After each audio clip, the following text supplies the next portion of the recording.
Compost is one of the richest form of soil nutrient.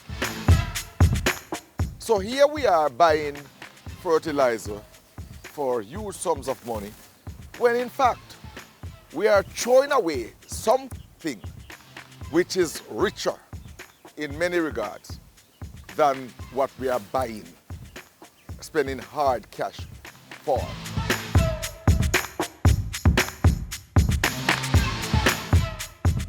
We, from time to time, do what we call garbage characterization survey.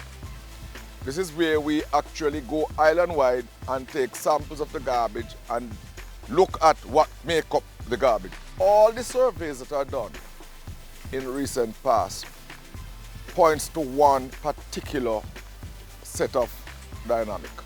The compostables are always the highest. 67% in some survey, 65% in some. We eat vegetables. We do ground provisions, the peelings from those. We use cardboards, newspapers, lots of stuff that can be broken down and can be put to good use.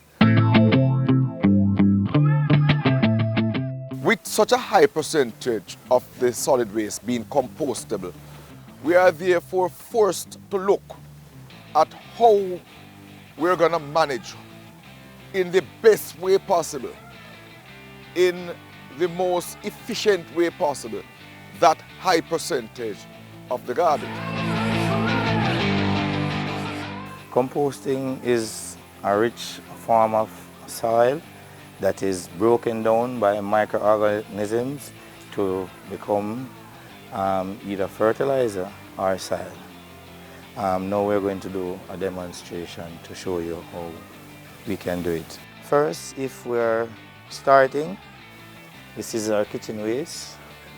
So if you're starting a compost bin at home, you need to get your kitchen peel, your banana, your lettuce, your cabbage, your tomatoes, and you cut them in finer particles. It will make it break down much faster.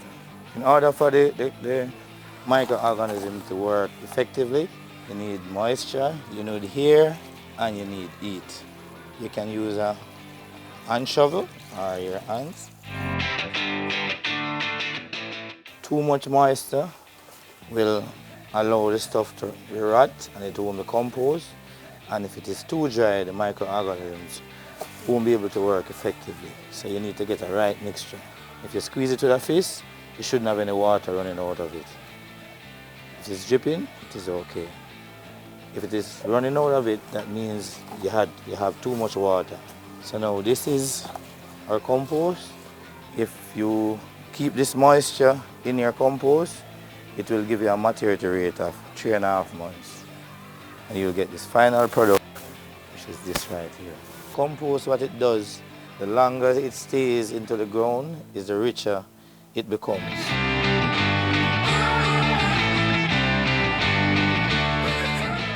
We're going to demonstrate how we use our compost for potting. We're going to pot a few plants using our compost. This plant is called spider fern. It is an indoor plant that does like a fair amount of water. It likes a light mixture. The composting can be used for indoor and outdoor plants. This plant is called a bougainvillea. It is an outdoor plant. It likes a lot of sunlight.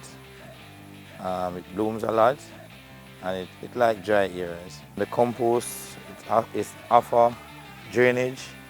It doesn't keep the water too long. This is now 6 weeks old, and this is 3 weeks after being planted as a seedling using our compost.